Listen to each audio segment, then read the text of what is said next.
Hi everyone. So we are back with our next video today. I hope you liked our yesterday's video on the system design for the restaurant series, the second video. Today we are continuing that same case study and we're gonna shoot the third video for the same similar system design case study. Now yesterday what we discussed is there will be mobile application for the user who will be using the that application to order the food online itself. Now, in that application, he first of all had to search for the restaurants. So there we thought of having an API gateway and then a restaurant management service, which will be exposed to the user. Now, we'll be going one step forward today. Now, the user can be on the mobile platform, he or she can be on the laptop as well. So it's not a good idea to expose directly them to API gateway to the same API gateway, I should say.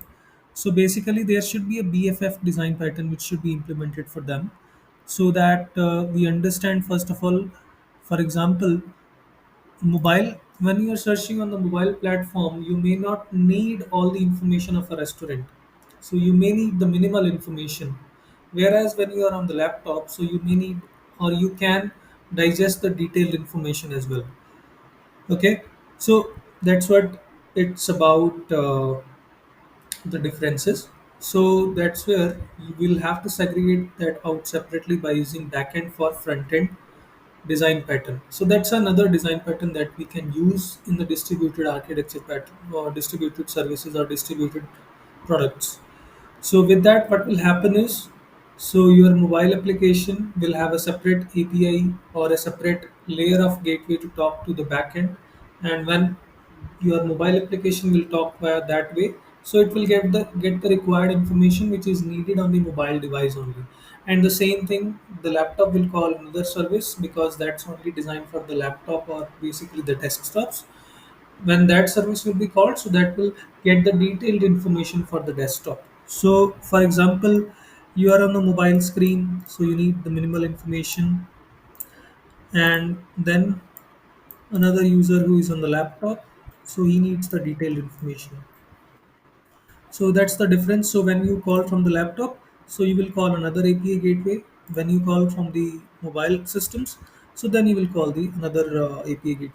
So that way there are multiple things happening or multiple things getting solved at different levels of our architecture pattern. For example, first thing which API gateway helps you is in the rate limiting, uh, authorization, authentication, security, and throttling, and all that stuff, whatever you need.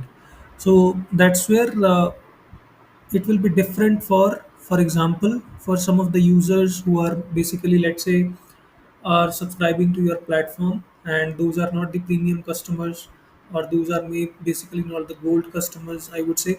So they will have some kind of rate limiting kind of, or they can't order, let's say, uh, there will not be a rate limiting factor for them, but some kind of limiting factor, like if they buy 5 items, they'll get one more item as free. So that will be the offer which can be running for the gold members only, and for the free members there won't be some such offers. So that kind of comparison we can do. So now if you have to implement rate limiting on the API gateway, so that will be coming for, let's say, you have exposed your API gateway or your APIs to your affiliate partners who are using your services to enhance or send more orders to your platform. So you have exposed your services to them, so they are using your services. So there you can leverage the rate limiting factor, so to limit their intrusion, or to limit that they should not be calling that much, that your server should go down in most of the times. So that if most of the affiliates who are using your platform, they will be seeing the server down if one of the affiliate is sending so many requests at any point of time. So that's where rate limiting comes handy, because each affiliate partner has its own chunk of limits that it can call to your server. So if it calls beyond that point, then it will have to try after some time, or there will be a throttling patterns added to it. So that is for rate limiting and all that stuff. But for our case right now, which we are discussing right now, that is only for authentication and authorization, and then the secondly, which all things are different for mobile and which all things are different for laptop. So that's why we are segregating out this is a backend for front end design pattern. Now another thing which we are thinking into this business requirement is, now as a user I can order from a mobile phone. Okay. Now as a user I can order from a scan QR also. For example, I go to a restaurant, or probably I go to the restaurant, I stand outside, there is a scan QR code, so I scan that code, and after scanning that code, I can see the menu and I can order it from there also. So you see, there is a second option coming in, which is scanning the code. So for that also we will build some kind of scanning library inside our UI stuff that mostly will be applicable for your mobile phones, because on the laptops you may not go and scan that, and that won't be there. So that's where the capability will be in your mobile application. You will go there and scan it. Now, whichever language we are using, Flutter or React Native, so we will have the libraries for scanning the code. And after scanning the code, so we will have some URL. So when we hit that URL, we will get the menu. So the same thing will follow. When you hit the URL, the request or the we will get a URL for that menu itself for a restaurant. So now we need to look into this, that how to generate a menu of the restaurant at runtime. For example, most of the cases what happens is when you scan the code, there is a static URL coming in, which you can open to the browser and go to the browser and see that static page itself. Now the same way, what we have to do is whenever we have to publish the restaurant menu, we have to create a static page for the restaurant menu as well. I won't say static page just to viewing that. So it will be a kind of, I would say, kind of values which will be coming to us. For example, when you scan the code, so there will be URL coming in. That URL will be, you will be hitting that request to that URL, and that will be giving you the menu of that restaurant. So that kind of thing we have to manage internally. Okay, so that will be the second way how we have to manage our ordering processes. So in how many ways you can order? You can order online via your mobile application. You can order via scanning the code, which will be a capability in your mobile application itself. So that way you can order the phone or order the food from your mobile phone. Now from your laptop you can directly go to the website and browse the restaurant, and then you can order the food. After you order the food, what happens? Now there are different options when you order online. One is delivery, one is dine in, or second is takeaway, third is takeaway. When you select delivery, what will happen is when you place an order and you select delivery, and you, let's say, add 4 or 5 items, and then you add a coupon or whatever offers you have, you apply all that stuff. Then you, when you selected delivery, you pass the address where you want it to get delivered, and then what happens? Now, one second. Okay. So let's say this is the process which we have seen for or seeing the menu. Now we are ordering the ordering the food. Now let's say you are ordering the food. Now it's a delivery order. So when you deliver the order, or when you select an order to deliver, so then what happens is, so then there will be a delivery service involved here. You will send out a notification to the delivery partner. For example, it can be any of the delivery partners like Delivery or uh, e-card or whatever you can assume of. Or there can be your own delivery service itself, with which you can partner with as well. So it's a delivery order here, and it's a delivery partner or service, you can say. Now, this will receive a request, and at the same time, the restaurant owner will receive a notification.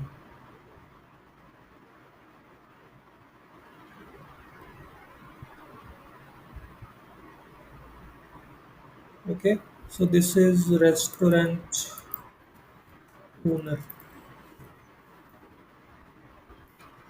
Now this delivery partner, when I say, it doesn't mean that you have got a delivery by also allocated at this point of time. It's the request has just flown to the delivery partner itself. Now delivery partner hasn't allocated any, I would say, driver to this specific order to deliver this order. That hasn't happened yet. That will happen now. Restaurant owner has received this order. They will actually send out the order to their chefs or whatever their members are. Now, here is the interesting part of this product. Until now, you have seen the products where the restaurants receive the request and they tell the tell that this order has to be prepared so and so time and so manually to their employees or to their kitchen members or to their waiters or whatever. Now here what happens is, so whenever the request goes to the restaurant system, now restaurant owner, let's say, has their existing systems available. For example, it can be paid puja kind of software or any kind of billing software where the order is coming in from your system to their system. Now once the order comes in, we have to integrate in such a way that the order flows or the request flows to their respective members also. Now restaurant owner has its own system of this application. For example, now this application which we are talking about, who all are actors of this application. One is the user who is actually placing the order. Other one is the delivery partner if he is external one. Second is, oh sorry, third is your restaurant management system who is actually using your system. So now, how many products which we have for all these actors? First is we have user mobile application. Second is we have a delivery partner who has their own system at their end. We are just sending out an APIs to or so calling them in case they are external. In case they are also using our product, so then we'll build a separate application for them also to manage that. Then there are third kind of users like restaurant owners who will be using our system also. So there will be, now if you divide all these users into subdomains. So for example, xyz.com, their end user will be placing an order. So that will be xyz.com. Now the restaurant owners will have their own domains. For example, supplier dot or let's say supplier dot xyz.com slash dashboard, something like that. So that will be the interface of the restaurant owner. Now, whenever you send a delivery or whenever user places a order, it's a delivery or dining or whatever. So that will request will flow to your supplier.xyz.com slash dashboard to the respective restaurant owner. For example, now you have multiple restaurant owners tied up with you. Supplier.xyz.com slash dashboard. Now there are multiple restaurant owners tied up with you. So there is one, two, three, four, five, or different owners are there. When you receive a request in your platform from the user, so you will have to come to know that to which supplier you have to send out this notification to. Okay, to which supplier you have to create this order. So basically what you will do here, you will not directly send a request. You will, what you will do is, before doing this one, what you will do is you will put a message into a queue, actually queue kind of thing. Okay, or it can be topic as well.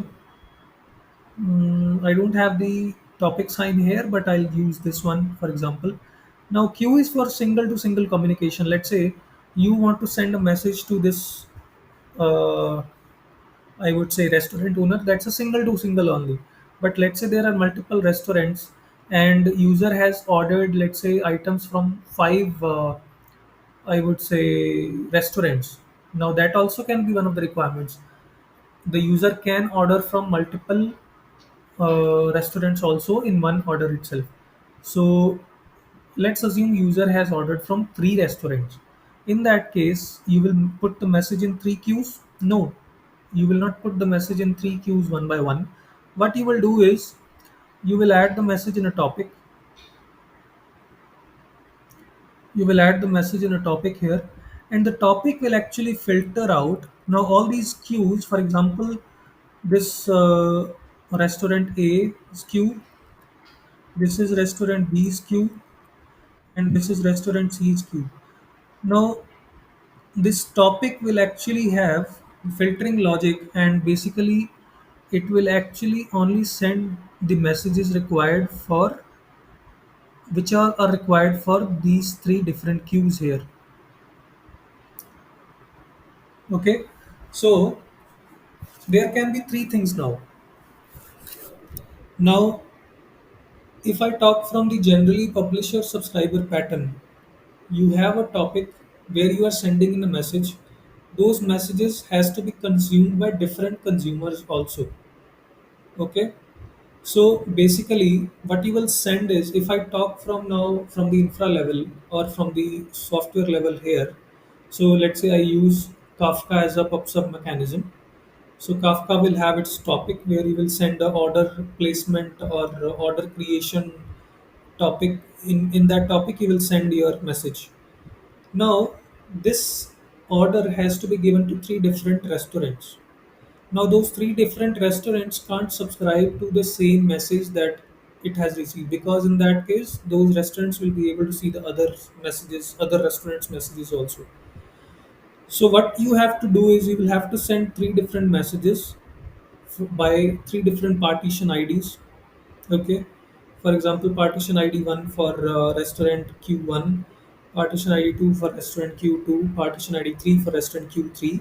So based on that, these three different queues will be able to listen to these three different messages which are destined for them. Okay. So that's what will happen from here. So they will listen from here, then it will listen to here, and then it will listen to here. Now, after they get the messages, for example, now this restaurant has got the message. After that, it flows down to its consumer. Now, it's not a queue here, but it's a consumer, you can suppose. So, it's a consumer which is listening to the messages. So, this is a restaurant two's consumer. Now, once restaurant two's consumer is listening to this data, it will actually pull that data out and it will put that data into a database, some kind of database where the creation orders are kept for that specific restaurant. Okay, so now there will be interface or UI interface there for, let's say, the restaurant owner, like supplier.com/xy dashboard. So there, sorry. So these database records which are coming in, these are getting streamed to that table itself. So the restaurant owner will be able to see the immediate uh, order coming in into its system. Now the third next connecting point is the immediately that order has to go to kitchen also, waiter also, if it is a dine-in. If it is not dine-in, if it is only delivery, so then it only has to go to the kitchen only. So then in that case, what will happen is, as soon as you create an order in your database, a new order is created. So it will trigger a functionality or a consumer kind of thing here, or a kind of cloud function we can say. So which will take out that data and send out the data to different queues for their, I would say, chef uh, or waiter or whichever applicable. So now it has to send the data out to these different interfaces as well. Interfaces, I would say, these different facing domains. Now we talked about user, delivery, then restaurant partner. Now we have sub users or sub actors like chefs, chefs, waiters, and all that. So those are also having a mini interface in their mobile phones as a mobile application where they can log in and see the orders coming in. So that's what we'll be talking about this interface also in the next video. So that's about it for this video. If you like the content, please like the video. And if you like the this entire series or the other videos or the entire content that we are publishing, if you like that, please share the channel to the loved ones as well and subscribe as well. Thank you. We'll be presenting more of this case study in the future as well. And for now, we'll be elaborating more on this case study going forward in the upcoming videos. Thank you. Bye.